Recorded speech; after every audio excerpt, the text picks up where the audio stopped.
Selamat pagi anak-anak, apa kabar hari ini? Semoga kita semua dalam keadaan yang baik. Pada pelajaran kali ini kita akan membahas tentang aku membutuhkan orang lain.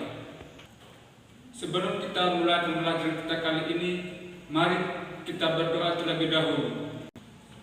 Mari kita persiapkan hati dan pikiran kita untuk berdoa. Dalam nama Bapa dan Putra dan Roh Kudus, amin. Bapa yang Maha Baik, kami bersyukur kepadamu karena Engkau masih melindungi kami anak-anak-Mu. Tuhan, pada kesempatan ini kami hendak belajar, aku membutuhkan orang lain. Bantulah kami agar kami belajar dengan baik, sehingga dengan ini akhirnya kami sadar bahwa kami membutuhkan oleh orang lain dan kami pun dibutuhkan oleh orang lain. Inilah doa kami sampaikan lewat perantaraan Kristus Tuhan kami. Amin. Dalam nama Bapa dan Putra dan Roh Kudus. Amin. Baik anak-anak, sebelum mulai materi kita hari ini, Bapak ingin bertanya kepada anak-anak, apakah kamu bisa hidup sendiri? Ya, betul sekali anak-anak sekalian. Kita tidak bisa hidup sendiri tanpa bantuan oleh orang lain. Siapa saja yang menolong kamu sejak kamu lahir sampai sekarang ini? Ya anak-anak, banyak sekali orang yang sudah berperan penting dalam hidup kita sejak kita lahir hingga sekarang ini. Misalnya ayah, ibu, guru, dan teman-teman. Nah anak-anak, sejak lahir manusia disebut makhluk sosial. Artinya dalam keberadaannya manusia tidak bisa hidup sendiri tanpa bantuan oleh orang lain. Dan kita menyadari akan kebaikan orang-orang sekitar yang membantu diri kita tumbuh dan berkembang sejak kita lahir sampai sekarang ini. Dengan demikian kita belajar membangun kerjasama dan memiliki semangat. Baik anak-anak, mari kita perhatikan gambar yang telah Bapak sediakan. Gambar apakah yang kamu lihat? Gambar tadi menunjukkan proses pertumbuhan dan berkembangnya seorang anak sejak lahir hingga tua. Baik anak-anak, setelah kita mengamati gambar tadi, sekarang kita akan menyimak cerita yang melukiskan bahwa tanpa bantuan orang lain, manusia tidak bisa berkembang sempurna. Si lumpuh dan si buta. Pada suatu hari, seorang lumpuh pergi ke warung dengan bermuka sedih.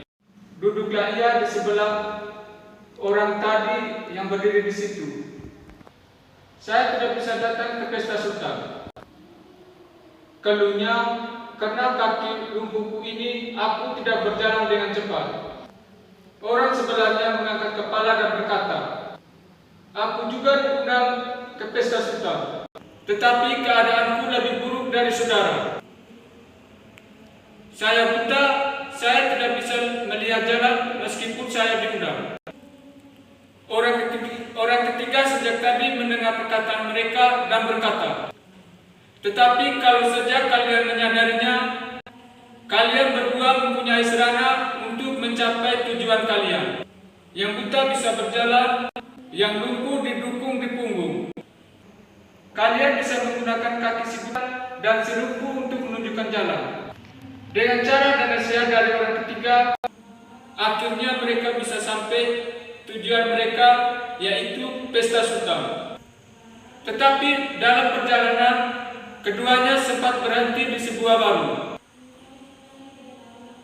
Mereka bercerita pengalaman mereka kepada kedua orang lain yang sedang bersedih. Dua orang itu tidak bisa pergi ke pesta sultan karena tidak ada orang ketiga yang bisa menjelaskan bagaimana cara memecahkan permasalahan mereka. Nah anak-anak, setelah mendengar cerita tadi, Bapak ingin bertanya kepada anak-anak, bagaimana si lumpuh dan si buta dapat sampai di pesta dengan selamat? lumpuh dan si buta dapat sampai ke tempat tujuan dengan selamat karena ada peran dari orang lain, yaitu orang ketiga. Orang ketiga memberi petunjuk kepada mereka berdua bahwa mereka dapat menggunakan kemampuan mereka masing-masing untuk saling melengkapi dan menolong. Pertanyaan kedua, siapa orang-orang yang berperan dalam hidupmu sejak lahir hingga sekarang? Banyak orang yang berperan dalam hidup kita sejak lahir hingga sekarang. Misalnya ayah, ibu, guru, dan teman-teman. Pertanyaan yang ketiga, apa pesan yang kita ambil dari cerita tadi? Pesan yang dapat kita ambil dari cerita tadi yakni bahwa jika tidak ada orang lain, manusia tidak dapat berkembang. Dan dalam kebersamaan dengan orang lain, orang saling membuka diri, saling memberi, saling menerima, dan saling memperhatikan. Nah, anak-anak, sekarang kita akan mendalami pengalaman kitab suci. Kita akan membaca bersama-sama ya, dari bacaan Kisah Para Rasul bab 4 ayat 32 sampai 37. Adapun kumpulan orang-orang yang telah percaya itu, mereka sehati dan sejiwa, dan tidak seorang pun yang berkata bahwa sesuatu dari kepunyaannya adalah miliknya sendiri, tetapi segala sesuatu adalah kepunyaan mereka bersama. Dan dengan kuasa yang besar, rasul-rasul memberi kesaksian tentang kebangkitan Tuhan Yesus, dan mereka semua hidup dalam kisah karunia yang melimpah-limpah. Sebab tidak ada seorang pun yang berkekurangan dan antara mereka, karena semua orang yang mempunyai tanah atau rumah menjual kepunyaan itu, dan hasil penjualan itu mereka bawa dan mereka letakkan di depan kaki rasul-rasul. Lalu dibagi-bagikan kepada setiap orang sesuai dengan keperluannya. Demikian pula dengan Yusuf, yang oleh rasul-rasul disebut Barnabas, artinya anak penghiburan, seorang Lewi dari Siprus. Ia menjual ladang miliknya, lalu membawa uangnya itu dan meletakkannya di depan kaki rasul-rasul. Nah, anak-anak, mari kita temukan pesan apa yang ada dalam kitab suci yang telah kita baca tadi. Bagaimana ciri-ciri kumpulan orang yang percaya dalam kitab suci tadi? Mereka sehati, sejiwa, dan saling berbagi. Mereka tidak berkekurangan karena mereka saling berbagi kepada setiap orang sesuai keperluannya. Sikap apa saja yang membuat perkumpulan mereka tetap bertahan dan menyenangkan? Sikap bekerja sama, saling berbagi, kekompakan, dan saling mengasihi. Nah, anak-anak, itulah pembelajaran kita hari ini. Baik anak-anak, kita sampai di kesimpulan pelajaran kita pada hari ini. Pada hakikatnya, manusia adalah makhluk sosial, yaitu bahwa manusia tidak bisa hidup sendiri tanpa bantuan orang lain.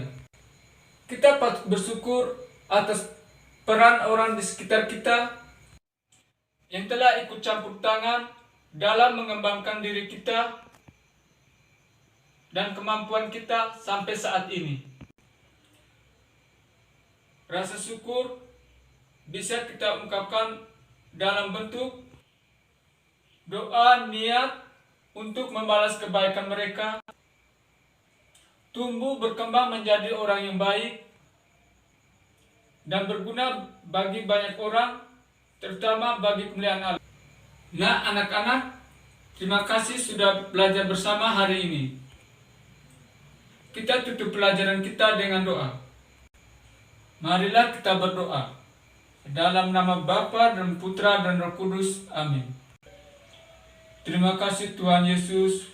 Hari ini kami telah belajar memahami bahwa setiap orang tumbuh dan berkembang berkat kebaikan orang-orang di sekitarnya. Bantulah kami untuk membangun kerjasama dan memiliki semangat berbagi dengan sesama agar tercipta kehidupan yang baik sesuai dengan kehendak-Mu. Nama-Mu kami puji kini dan sepanjang masa. Amin. Dalam nama Bapa dan Putra dan Roh Kudus. Amin.